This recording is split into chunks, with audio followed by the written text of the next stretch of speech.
नमस्कार, टेक इन्फोमध्ये आपले सगळ्यांचे स्वागत आहे। आज आपण बघणार आहोत की माढा लॉटरी पुणे 2024मधील माइलस्टोन रोशन माइलस्टोन तथावडे ह्या प्रकल्पाविषयी आपण आज बघणार आहोत। तर चला बघूया। प्रकल्पाचे नाव आहे Roshan milestone, survey number 105, Tathawade, Mulshi, Pune.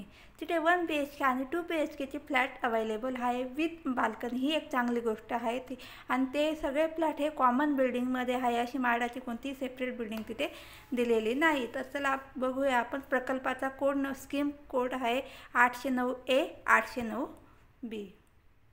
तर चला आपण अगोदर 1 BHK फ्लॅटविषयी जाणून घेऊया। त्याचा स्कीम क्रमांक आहे 809A। तिथे 1 BHKचे फ्लॅट अवेलेबल आहे। इन्कम ग्रुप LIG साठी ते आहेत। लिटिगेशन तिथे कोणतेही नाही।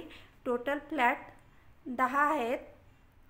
ते कॅटेगरी वाईज आपण बघूया। 1 BHK SC साठी 1, ST साठी 1, एक्स सर्व्हिसमन साठी 1, स्टेट गव्हर्नमेंट एम्प्लॉयीसाठी 1 आणि जनरल पब्लिकसाठी 6 फ्लॅट, असे टोटल 10 फ्लॅट तेथे अवेलेबल आहे। प्राईस बघितली तर 1 BHKची प्राईस माढाने इथे 18 लाख ते 21 लाख दिलेली आहे। बिल्डिंग ही कॉमन बिल्डिंग आहे, माढाची असं सेपरेट बिल्डिंग कोणतीही नाही। आता 1 BHKचे फ्लॅट कोणत्या विंगमध्ये अवेलेबल आहे? विंग B आणि F मध्ये फ्लोअर नंबर 14ला माडाचे फ्लॅट अवेलेबल आहेत। तर डेट ऑफ कम्प्लिशन ही प्रत्येक विंगची ही डेट ऑफ कम्प्लिशन ही वेगवेगळी आहे। विंग B ची डेट ऑफ कम्प्लिशन हे 31 डिसेंबर 2026 आणि विंग F ची डेट ऑफ कम्प्लिशन ही 31 डिसेंबर 2028। आता आपण बघूया स्कीम कोड 809B। 809B मध्ये 2 BHKचे फ्लॅट अवेलेबल आहेत। ते इन्कम ग्रुप LIG साठी आहेत। लिटिगेशन तिथे कोणतेही नाही। टोटल फ्लॅट आहे 23 फ्लॅट तिथे अवेलेबल आहेत। आपण कॅटेगरीनुसार आता एक वेळेस बघूया 23 फ्लॅट कसे म्हणजे कोणकोणत्या कॅटेगरीसाठी आहे। SC कॅटेगरीसाठी 3 आहे, ST कॅटेगरीसाठी 1, जनरलिस्टसाठी 1, एक्स सर्व्हिसमनसाठी 1, फ्रीडम फायटरसाठी 1, फिजिकली हँडिकॅपसाठी 1, स्टेट गव्हर्नमेंट एम्प्लॉयीसाठी 1, जनरल पब्लिकसाठी 14, असे टोटल 23 फ्लॅट इथे अवेलेबल आहे। माडाने ह्या फ्लॅटची 2 BHK फ्लॅटची प्राईस दिलेली 23 लाख ते 28 लाख त्याच्या दरम्यान आहेत, plus other charges. Building type ही कॉमन बिल्डिंग आहे। विंग आता या 2 BHKचे फ्लॅट हे wing C, D, E, G आणि H ह्या विंगमध्ये अवेलेबल आहेत फ्लोअर नंबर 14ला। डेट ऑफ कम्प्लिशन, आता डेट ऑफ कम्प्लिशन ही प्रत्येक विंगची वेगवेगळी आहे।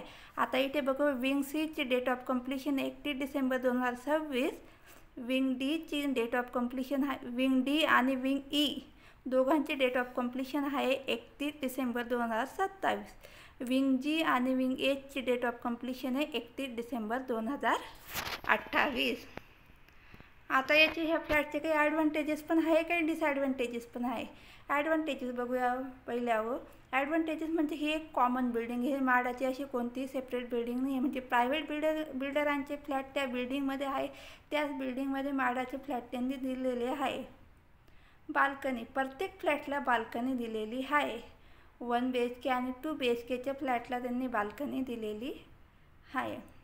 डिसॲडव्हान्टेज म्हणजे त्याचं फक्त लेट पोझिशन, कारण की बाकी विंगचं पोझिशन 2 वर्षात आहे 2026मध्ये, बट बाकी त्या रिंग आहेत GS त्यांचं पोझिशन म्हणजे 2028, म्हणजे आपल्याला वेटिंग पिरियड हा 4 वर्षाचा आहे।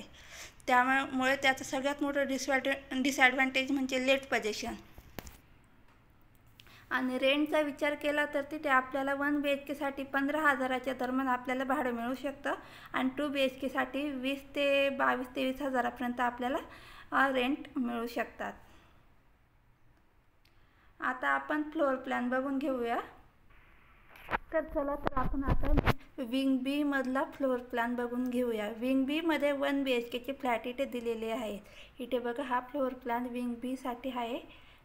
हा फ्लोअर प्लॅन फ्लोअर नंबर 14 साठी माडासाठी दिलेला आहे। इथे 2 स्टेअरकेसेस आणि 2 लिफ्ट दिलेले आहे। आता आपण फ्लॅटचा लेआउट बघूया। प्रत्येक फ्लॅटचा लेआउट हा सेम आहे। आपण 1 किंवा 2 फ्लॅटचा लेआउट बघूया। हा बघा 1405चा लेआउट बघूया आपण। इथे बघा एंट्री केल्यानंतर living plus kitchen, open kitchen दिलेलं आहे. असं सेपरेट किचन इथे दिलेलं नाही. किचन हे ओपन किचन आहे आणि स्पेस मोठा असल्यामुळे तिथे लिव्हिंगमध्ये ओपन किचन चांगला वाटतो. नंतर लिव्हिंगलाच बाल्कनीसुद्धा दिलेली आहे. लिव्हिंगच्या बाजूला बेडरूम आणि तिथे बेडरूमच्या बाजूला बाथरूम, टॉयलेट बाथरूम दिलेला आहे. तर आता दुसरा बघूया आपण एक त्याच्यासमोरील. इथे बघा 1401चा बघूया आपण आता. तिथे बघा एंट्री केल्यानंतर living plus kitchen. I think so इथे किचन ह्या साईडला असेल. इथे किचन दिलेलं आहे त्यांनी आणि इथे लिव्हिंग ही त्याची एंट्री. नंतर इथे टॉयलेट बाथरूम आणि हा बेडरूम. आणि हे बघा लिव्हिंगला बाल्कनी. प्रत्येक फ्लॅटच्या लिव्हिंगला बाल्कनी दिलेली आहे. तर हा एक खूप मोठा ॲडव्हान्टेज आहे, कारण की म्हाडाच्या घरांना बाल्कनी खूप कमी बिल्डर देतात. तर इथे प्रत्येक फ्लॅटला 2 BHK आणि 1 BHKच्या फ्लॅटला बाल्कनी आहे. आपण अजून एक बघूया. हा बघूया, ह्या साईडचा एक बघून घेऊया. इथे बघा लिव्हिंग प्लस किचन, बेडरूम,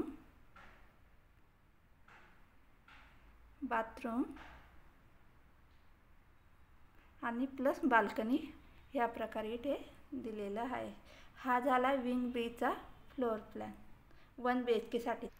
तर आता आपण बघूया विंग एफमधील 1 BHKचा फ्लोअर प्लॅन. हा विंग बीमध्ये तसा फ्लोअर प्लॅन दिलेला आहे. सेम इथे विंग एफमध्ये दिलेला आहे. 14 फ्लोअरलाच फ्लॅट दिलेले आहे. म्हाडाचे फ्लोअर प्लॅनमध्ये काही चेंज नाही. हे बघा लिव्हिंग प्लस किचन, बाल्कनी, इथे बेडरूम आणि इथे टॉयलेट बाथरूम सेम दिलेलं आहे. आणि इथे 2 स्टेअरकेसेस आणि 2 लिफ्ट दिलेल्या आहेत. आणि इथे बघा लिव्हिंग प्लस दुसऱ्या फ्लॅटचा बघूया आपण. Living plus kitchen, bedroom, balcony, लिव्हिंगला बाल्कनी दिलेली आहे, टॉयलेट बाथरूम. हा झाला विंग एफचा फ्लोअर प्लॅन 1 BHKसाठी दिलेला आहे. आता बघूया आपण विंग जीचा फ्लोअर प्लॅन. हा 2 BHKसाठी दिलेला आहे. 2 BHKसाठी wing C, wing D, wing E, G आणि एच असे या 4 विंगमध्ये 2 BHK फ्लॅट दिलेले आहेत. त्याचा फ्लोअर प्लॅन हे नियर अबाउट सेम आहे. तर प्रत्येक फ्लोअरचा आपण लेआउट बघणार बसत नाही आहे. आपण 1 किंवा 2 बिल्डिंगचा बघूयात. आता बघूया ही विंग जी दिलेली आहे, हिचा लेआउट बघूया. इथे 2 BHKचे फ्लॅट आहे. बघा इथे आपण हा बघूया 1401चा. इथे बघा एंट्री केल्यानंतर लिव्हिंग प्लस किचन दिलेलं आहे, त्यालाच बाल्कनी दिलेली आहे. नंतर त्याच्या बाजूला बेडरूमच्या बाजूला मास्टर बेडरूम आहे, त्यालाच बाल्कनी दिलेली आहे. आणि मास्टर बेडरूममध्ये सेपरेट टॉयलेट बाथरूम आणि लिव्हिंग आणि ही लिव्हिंग किचन, इथे बेडरूम आणि इथे परत एक टॉयलेट बाथरूम दिलेली आहे. आणि इथे मेन महत्त्वाची गोष्ट म्हणजे मास्टर बेडरूमला आणि लिव्हिंगला बाल्कनी आहे. हा बघा दुसरा फ्लोअर प्लॅन. इथे सुद्धा सेम. इथे living plus kitchen, balcony, bedroom, इथे टॉयलेट बाथरूम आणि इथे मास्टर बेडरूममध्ये सेपरेट टॉयलेट बाथरूम आहे आणि त्याला बाल्कनीसुद्धा आहे. हा आपण बघितला विंग जीचा फ्लोअर प्लॅन 2 BHKसाठी. 2 BHKसाठी ज्या काही विंग आहे त्यात जो काही फ्लोअर प्लॅन दिलेला आहे तो सेम आहे. हे बघा इथे 14 फ्लोअर माडा म्हटलेला आहे. आता आपण एक वेळेस विंग एचचा फ्लोअर प्लॅन बघून घेऊया. बघा विंग एचमध्ये दिलेलं आहे. फ्लोअर नंबर 14ला सगळे फ्लॅट दिलेले आहे माडासाठी. ही विंग एच आहे. तर चला आपण 1-2 त्याचे फ्लोअर प्लॅन बघून घेऊया.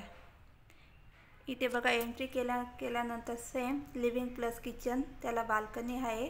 नंतर त्याच्याच बाजूला बेडरूम, नंतर त्याच्या बाजूला मास्टर बेड आणि मास्टर बेडमध्ये बाल्कनी आणि सेपरेट टॉयलेट बाथरूम आहे. आणि इथे एक टॉयलेट बाथरूम दिलेला आहे. असा सेम ऑल रिंगचा फ्लोअर प्लॅन हा.